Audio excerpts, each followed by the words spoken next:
স্পষ্ট হাদিস। আল্লাহর নবী সাল্লাল্লাহু আলাইহি সাল্লাম বলেন, 3 ধরনের ব্যক্তির জন্য জান্নাত হারাম। হারামাল্লাহু আলাইহিমুল জান্নাহ সালাসা, 3 ধরনের ব্যক্তি নবীজি বলছেন। 1 নাম্বার হলো মুদমিনু খাম, নেশাখোর, মদখোর, মদ পান করে যে নেশা করে, এই নেশাখোর জানোয়ার, মদখোর, ফেন্সিখোর, বাবাখোর, ডাইলখোর, আবার ট্যাবলেট ব্যবহার করে, তার জন্য আল্লাহ রাসূল বলেছে জান্নাত তোর জন্য হারাম। 2 নাম্বার আকুল ওয়ালিদাইন, পিতা মাতার নাফরমান, মা বাবারে কষ্ট দেয় যে, মা বাবার উপরে জুলুম করে যে, মা বাবার অবাধ্য যে, তার জন্য জান্নাত হারাম। আর 3 নাম্বার ওয়াদাইয়ুস। এখন প্রশ্ন হইল, দাইয়ুসের জন্য আল্লাহ রাসূল বলছে জান্নাত হারাম। এখন দাইয়ুস কে? খোদার কসম আমার ব্যাখ্যার দরকার নাই, আমার কথা না, রাগ হওয়ার কোনো সুযোগ নাই। আল্লাহ রাসূল বলছেন সাল্লাল্লাহু আলাইহি ওয়াসাল্লাম, আল্লাযী ওয়াদাইয়ুস আল্লাযী ইউকিররু আহলাহু আল খুবুস। এটাই হাদিসের এবার রাসূলুল্লাহ সাল্লাল্লাহু আলাইহি সাল্লাম বলেন, এবং দাইয়ুসের জন্য জান্নাত হারাম। আর দাইয়ুস বলে যে তার পরিবারের স্ত্রী সন্তানের জন্য গুনাহ, নাফরমানি, খাবাসাত, জঘন্যতা, অশ্লীলতা, বেহায়াপনা, অসভ্যতাকে স্বীকৃতি দেয়, মেনে নেয়, তারে বলে দাইয়ুস, তার জন্য জান্নাত হারাম। হ আকার হা, অন্ত্যেষ্টিয় আকার ম, হারাম। বানান করে কইছে, আবার যদি কেউ বানান না পারে আল্লাহ বানান করে।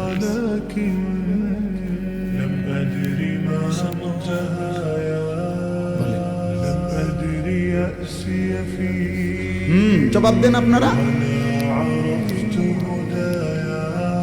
ঘরে 10 বছর ধরে টেলিভিশন চলে, আপনার কলিজার মধ্যে কোনো নড়াচড়া নাই, আপনি এটারে কিছুই মনে করেন না। কিতা ঘটনা কিতা?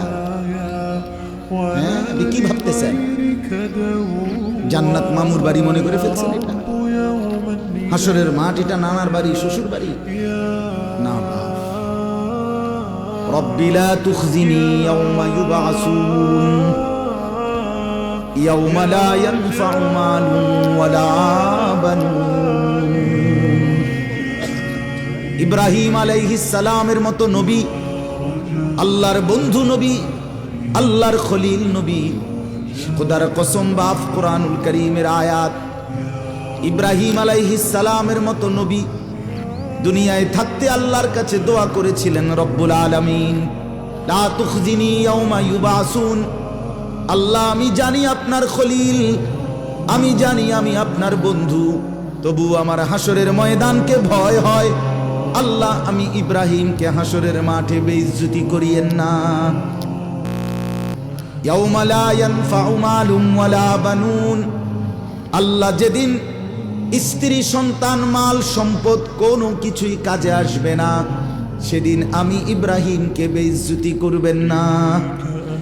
আমার বাপ ইব্রাহিমের মতো নবী বলতেছে, আল্লাহ, হাসরের ময়দানকে আমার ভয় হয়। আপনি কে? আমি কে? কথা বলেন না। আপনি আমার কোনো পাত্তা আসেনি? হ্যাঁ, রাসূলুল্লাহ সাল্লাল্লাহু আলাইহি সাল্লাম পরিষ্কার বলছে, ইব্রাহিম আলাইহিস সালাম ওনার ছেলে ইসমাঈলকে দেখবে হাসরের ময়দানে, ওই যে দেখা যায়। আল্লাহর নবী বলেন, কসম উম্মত, ইব্রাহিমের মতো নবী একবারও ইসমাঈলকে হাসরের ময়দানে ডাকবে না, বরং বলবে, ইয়া রব্বি নফসি নফসি, আল্লাহ আমাকে বাঁচাও। ইসমাঈল তারটা সে বুঝুক। ইয়াকুব নবী, রাসূলুল্লাহ সাল্লাল্লাহু আলাইহি সাল্লাম বলেন, ইয়াকুব নবী ইউসুফকে দেখবে হাসরের ময়দানে। এই যে দেখা যায় ইউসুফ, এটা সেই ছেলে ইউসুফ। কোরআনুল কারীমের মধ্যে আছে 40 বছর টানা, এক টানা 40 বছর যে সন্তানের বিরহে কাঁদতে কাঁদতে ইয়াকুব নবী, ওয়াবিয়াদ্দাত আইনাহু মিনাল হুসনি ফাহুয়া কাযীম। ইয়াকুব আলাইহিস সালাম ইউসুফের বিরহে 40টা বছর কানতে কানতে 2 চোখ অন্ধ হয়ে সাদা হয়ে গেছে, ওয়াবিয়াদ্দাত, সাদা হয়ে গেছে, 2টা চোখ সাদা হয়ে গেছে। সেই ছেলে ইউসুফকে ইয়াকুব নবী হাশরের ময়দানে দেখার পরেও আল্লাহ নবী সাল্লাল্লাহু আলাইহি সাল্লাম বলেন, একবারের জন্য ইউসুফকে ডাকবেন, বরং সেই ইয়াকুব নবীও বলবে, ইয়া রব্বি নফসি নফসি, মাওলা আজ হাশরের ময়দানে শুধু আমাকে বাঁচাইতে চাই। ইয়া আইয়ুহান নাস ইত্তাকু রাব্বাকুম ইন্না জালজালাতাস সাআতি শাইউন আযীম। রব্বুল আলামিন বলেন, হে মানুষ, তোমরা সকলেই তোমাদের রব আল্লাহকেই ভয় করো।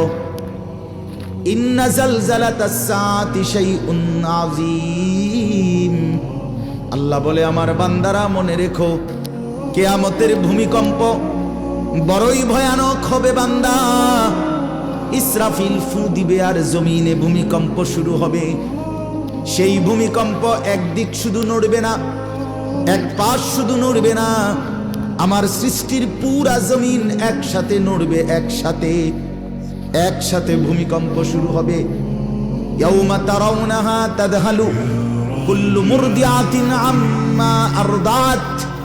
রব্বুল আলামিন বলেন, জমিনে ইসরাফিলের ফু দিলে, কিয়ামতের ভূমিকম্প যখন শুরু হবে, সেই অবস্থায় যে মা তার বাচ্চাকে দুধ পান করাইতেছিল, কলিজার টুকরা কোলের সন্তান, মা বড় যত্ন করে বুকের দুধ খাওয়াচ্ছিল, আল্লাহ পাক বলে, জমিনের ভূমিকম্প শুরু হবে, সেই মা তার দুধের বাচ্চাকে ছুঁড়ে ফেলে দিয়ে পাগলের মতো দৌড়তে শুরু করবে। তাদাউ কুল্লু দাতি হামলিন হামলাহা, এটা কোরআনের আয়াত। তাদাউ কুল্লু দাতি হামলিন হামলাহা।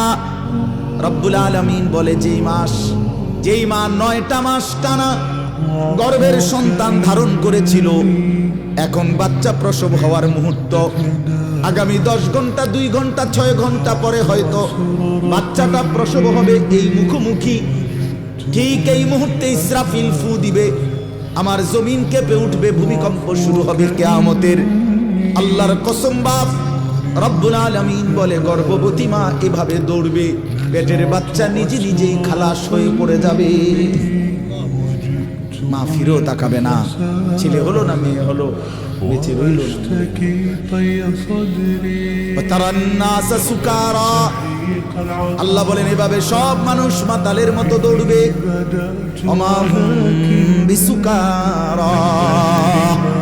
কিন্তু আল্লাহ বলে, কেউ আজ মাতাল নয়, কেউ পাগল হয় নাই, ওয়ালাকিন্না আযাবাল্লাহি শাদীদ।